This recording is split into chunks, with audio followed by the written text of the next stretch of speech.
Hola familia, he estado tratando de mantenerme al día, me alegra mucho que hayan capturado a Maduro y que todos estén bien, que es lo más importante, los quiero mucho.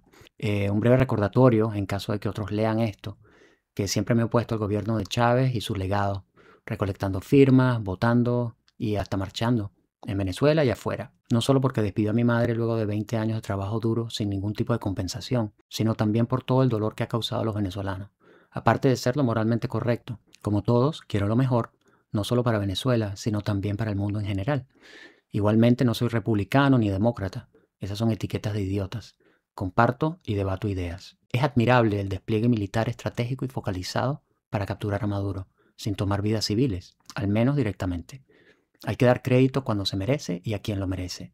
Fuerza militar estadounidense y sí, a los dirigentes, incluyendo Donald Trump.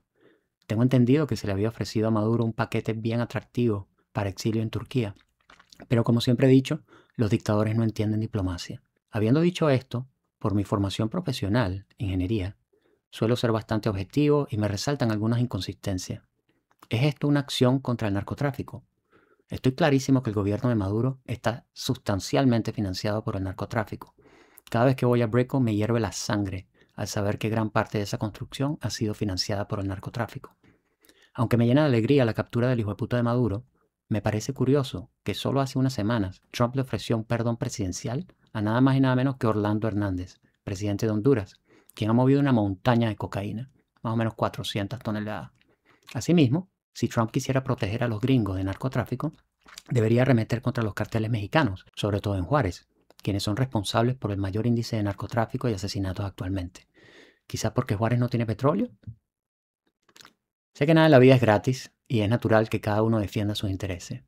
Eso es lo que explica por qué dejamos que ocurrieran cosas como Uganda en los 70 y los 80 e incluso el LRA con Coney, tomando 500.000 de vidas inocentes sin tomar ningún tipo de acción.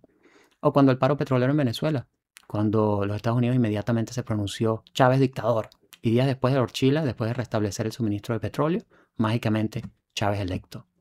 Mientras que en Irak, tú sabes, el tipo es un dictador y hay que tumbarlo a toda costa. Y esto es independiente del partido político a cargo.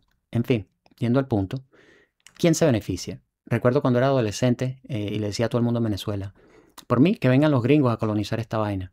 Al fin, lo que importa no es soberanía, sino la calidad de vida. De hecho, mi posición no ha cambiado mucho últimamente. De corazón esperaría que Venezuela se abriera a compañías extranjeras productivas y eficientes y que todos, venezolanos y extranjeros trabajadores, tomaran provecho de extracción responsable de estos recursos naturales, generando empleo, riqueza y, como decía Oslar Pietri, sembrar el petróleo en educación, infraestructura y servicios. Sin embargo, creo que lo que podría ocurrir es lo siguiente. Los señores feudales del petróleo, especialmente Chevron, serán beneficiados desproporcionadamente no solo por recuperar su infraestructura, que es lo justo, y conseguir favoritismo de exportación, que no lo es, sino porque eventualmente de los impuestos que yo pago acá como ciudadano americano va a salir la indemnización para cubrir sus pesares. Probablemente se usen recursos que estaban destinados a educación, infraestructura y servicios para cubrir sus gastos. Esto no es invento, esto se dijo claramente en la rueda de prensa. La lección de Irak y Afganistán debió haber sido que meter 3 bombazos y tumbar una estatua, dejando un vacío de poder, no es una liberación democrática, sino un episodio de South Park. Esperemos que hayamos aprendido esta lección. Cuando Trump dice, "We will run the country temporarily", ¿entiende esa administración que la situación es compleja, que hay casi 30 años de distorsión económica, política y social, en la cual la gran mayoría de Venezuela está chupando teta de gobierno? No necesariamente porque quieren, sino porque así está estructurado ya el sistema. Ojo, me encantaría que esto cambiara. Yo creo que no hay nada peor que lo que tiene Venezuela actualmente, pero es fácil decirlo sin conocer el futuro. Yo solo espero que no despierten cuerpos paramilitares y se arme una guerra civil ahí. Espero que la gran mayoría de la población venezolana vea esto como una oportunidad y que de alguna manera esto termine siendo de beneficio mutuo para los Estados Unidos, para Venezuela y para nuestros países vecinos. Fuerza familia, los quiero.